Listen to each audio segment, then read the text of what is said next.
Hello good morning student.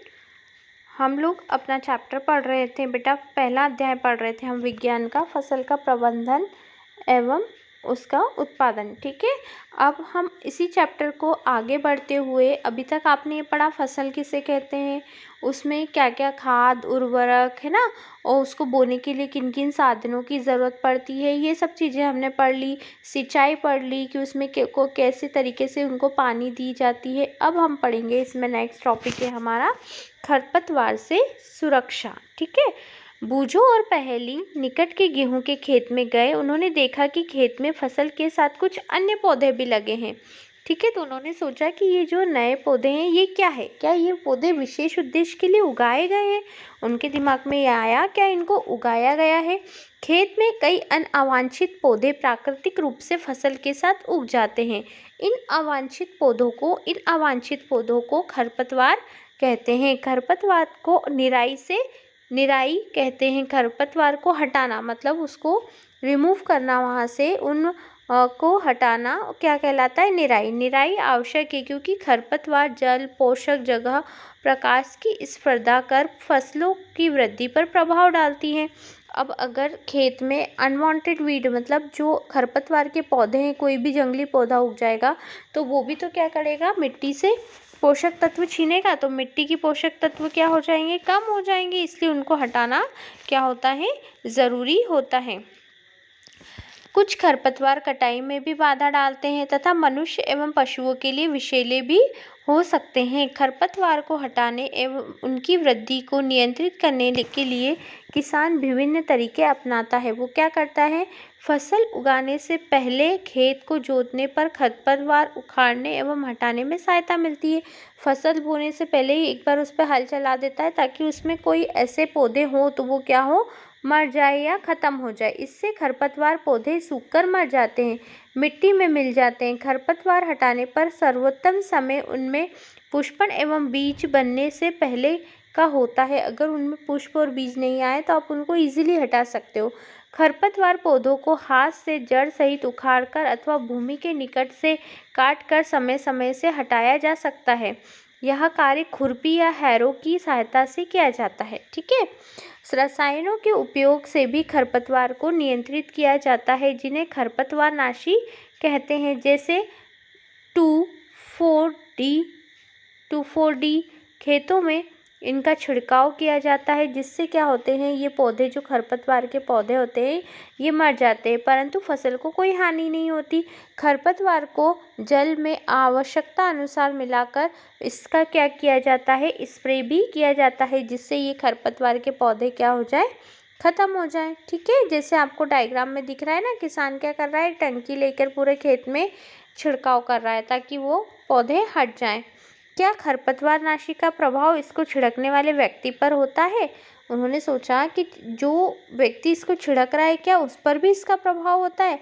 जैसे पहले बताया गया है कि खरपतवार की वृद्धि के समय तथा पुष्पन एवं बीज बनने के पहले खरपतवार का छिड़काव करते हैं।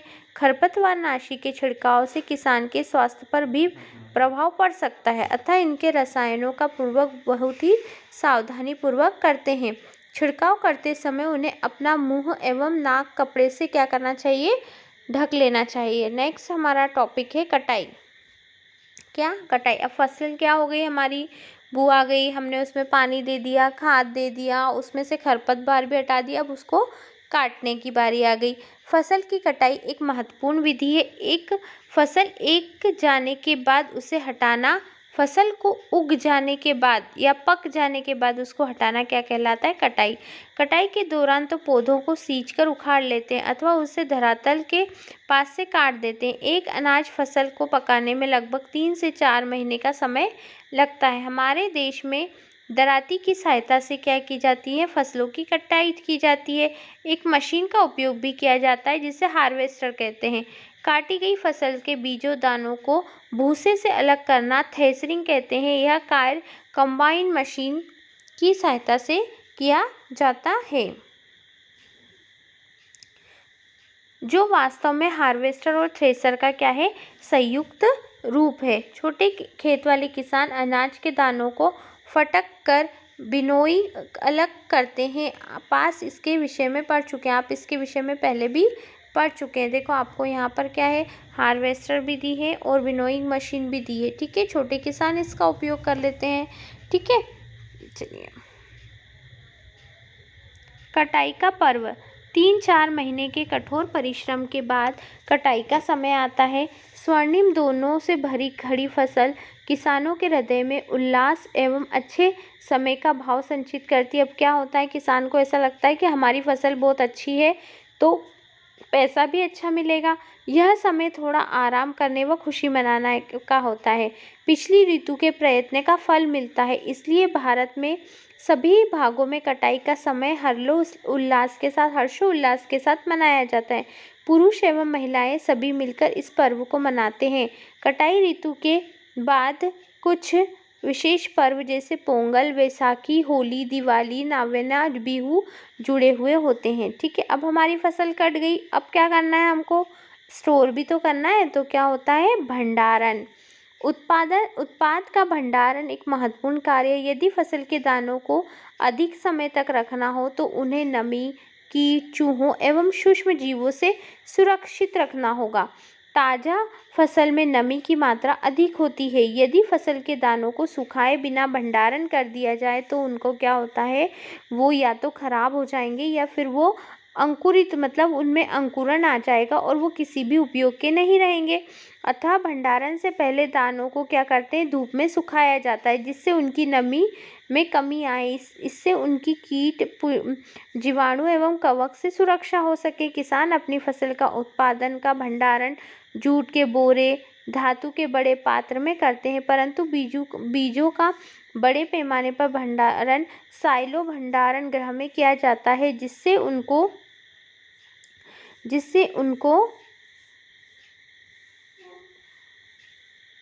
पीड़कों जैसे चूहे, कीटों से सुरक्षित रखा जा सके। जैसे आपको यहाँ पर दिया हुआ है, देखो इसको कहते हैं, ये अनाज भंडारण हेतु क्या है, साइलो है। ठीक है, इस तरीके से होते हैं बड़े बड़े। चलिए आगे बढ़ते हैं हम। नीम की सूखी पत्ती घरों में अनाज के भंडारण में उपयोग की जाती है। ठीक है, इससे के रखने से क्या होता है, जो अनाज होता है वो खराब नहीं होता है। बड़े भंडार गृहों में अनाज को पीड़कों एवं सूक्ष्म जीवों से सुरक्षित रखने के लिए रसायनों का प्रयोग किया जाता है, केमिकल्स का यूज़ किया जाता है। जंतुओं से भोजन। ठीक है, इस सारणी में पूर्ति के पश्चात आपने देखा होगा कि पौधे की तरह जंतु भी विभिन्न प्रकार के खाद्य पदार्थ प्रदान करते हैं। समुद्र के तटीय क्षेत्रों में रहने वाले मछली का मुख्य आहार के रूप में ग्रहण करते हैं। पिछली कक्षाओं में पौधे से प्राप्त होने वाले खाद्यों के विषय में पढ़ चुके हैं। हमने अभी देखा कि फसल उत्पादन के निम्न चरण हैं। कौन कौन से चरण हैं, हमने देखा कि पहले बीजों का चयन किया, फिर बुआई की, फिर इसी प्रकार घरों अथवा फार्म पालन हेतु पशुओं को भी उचित भोजन, आवास की देखभाल की ज़रूरत होती है। जब यह बड़े पैमाने पर किया जाता है तो इसे पशुपालन कहा जाता है। मछली स्वास्थ्य के लिए अच्छा आहार है। हमें मछली में कॉड लिवर तेल मिलता है जिससे विटामिन डी होता है। ठीक है, मछली से हमें क्या मिलता है, कॉड लिवर तेल मिलता है जिसमें विटामिन डी होता है, जो हमारी सेहत के लिए अच्छा होता है। हमने पूरे चैप्टर को पढ़ा। अब हम क्या करेंगे बेटा, इस चैप्टर की एक्सरसाइज को करते हैं। ठीक है, चलिए उचित शब्द छांटकर रिक्त स्थान भरिए। एक स्थान पर एक ही प्रकार के बड़ी मात्रा में उगाए गए पौधों को क्या कहते हैं बेटा, फसल। क्या कहते हो, फसल। ओके, चलिए नेक्स्ट। फसल उगाने से पहले प्रथम चरण मिट्टी को क्या करना पड़ता है, तैयारी होती है, मिट्टी की तैयारी करना पड़ती है हमको। क्षतिग्रस्त बीज जल की सतह पर तैरने लगेंगे। क्या करने लगेंगे, वो तैरने लगेंगे। ठीक है, फसल उगने के लिए पर्याप्त सूर्य का प्रकाश, मिट्टी से जल व पोषक की आवश्यकता होती है। मिट्टी से पोषक और जल दोनों की आवश्यकता होती, तभी तो अपना भोजन बना के वो क्या कर पाएंगे, बड़े हो पाएंगे, है ना। ठीक है, अब हम नेक्स्ट देखते हैं।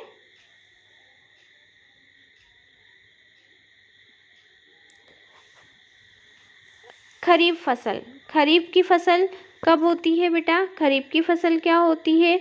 जैसे हम जो फसल हम अभी बोते हैं वो क्या होती है? खरीफ की फसल होती है। तो जैसे धान और मक्का, ठीक है।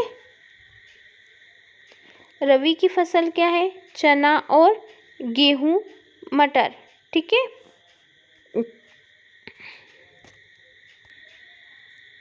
ठीक है। रासायनिक उर्वरक जैसे यूरिया और फॉस्फेट क्या है? रासायनिक उर्वरक है।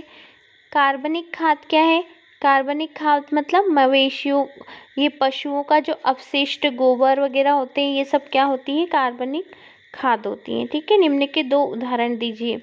खरीफ की फसल, खरीफ के फसल के 2 उदाहरण क्या है आपका? धान, जैसे ये धान और मक्का यहाँ पर दिया हुआ है।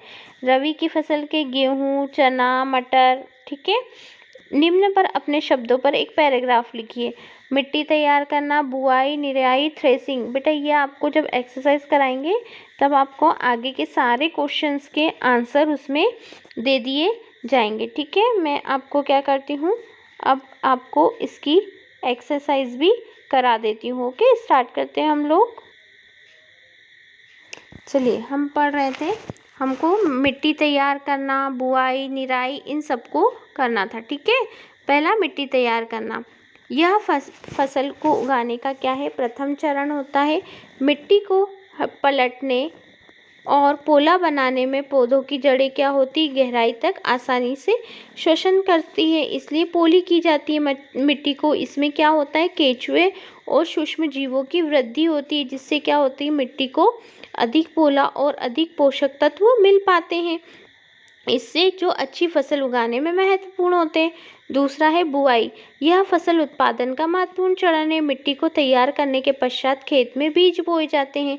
उचित स्थान व दूरी पर खेत में बीजों को बोना बुआई कहलाता है। बुआई के लिए अच्छी गुणवत्ता के बीज एवं स्वस्थ बीजों का पहले क्या किया जाता है? चुनाव जरूरी होता है।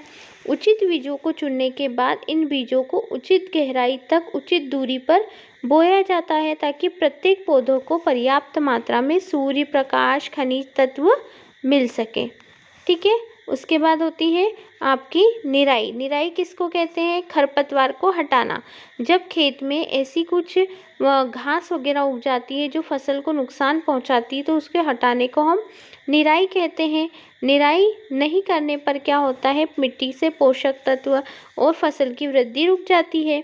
फसल उगने से पहले खेत जोतने एवं धूप के कारण खरपतवार मर जाते हैं और मिट्टी में मिल जाते हैं। खरपतवार हटाने पर सबसे सही समय होता है कि जब उसमें फूल व बीज नहीं आए हों, जब इसको हम अपने हाथ व खुरपी से आसानी से हटा सकते हैं। थ्रेसरिंग, खेतों से कटी गई फसल, बीजों या दानों को भूसे से अलग करने का जो प्रक्रम होता है उसको थ्रेसरिंग कहते हैं।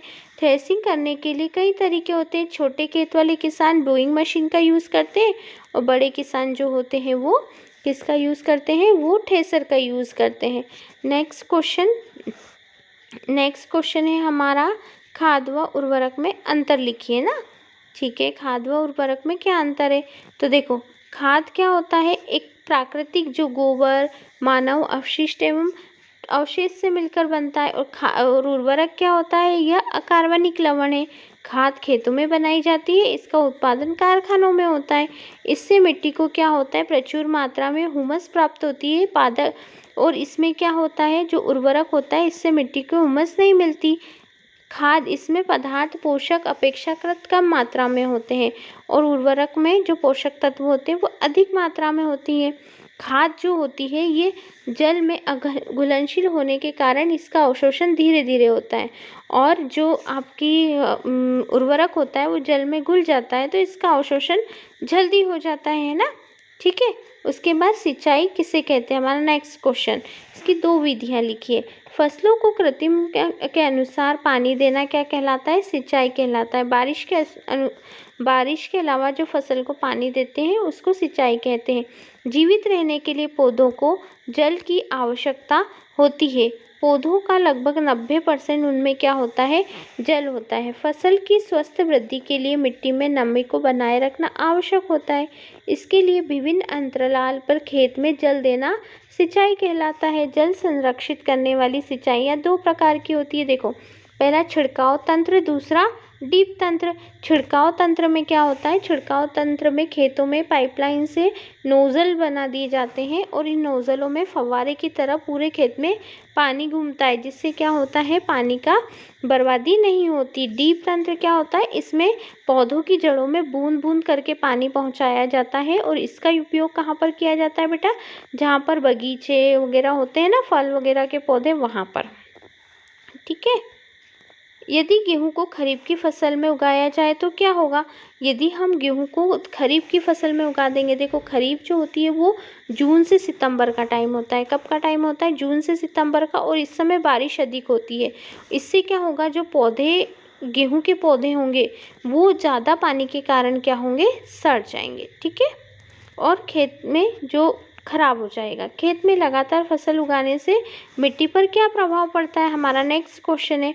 देखो, खेत में अगर हम लगातार फसलें उगाते जाती हैं तो क्या होती है, उसकी मिट्टी की उर्वरक क्षमता कम हो जाती है और उसमें जो फसल उगती है वो हमें अच्छे से पैदावार नहीं देते। इसलिए एक फसल के बाद दूसरी फसल के लिए पौधों को कुछ समय का, मिट्टी को, पौधों को कुछ समय देना ज़रूरी होता है, और जिससे मिट्टी में नाइट्रोजन का पुनः निर्माण हो सके, है ना। खरपतवार क्या है, इसे कैसे नियंत्रित कर सकते हैं।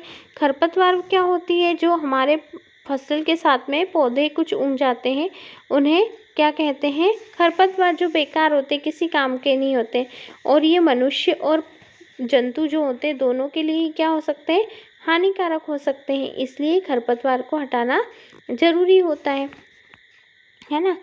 फसल, और इसके क्या तरीके हैं, फसल उगने से पहले खेत जोतकर खरपतवार को हटाया जा सकता है।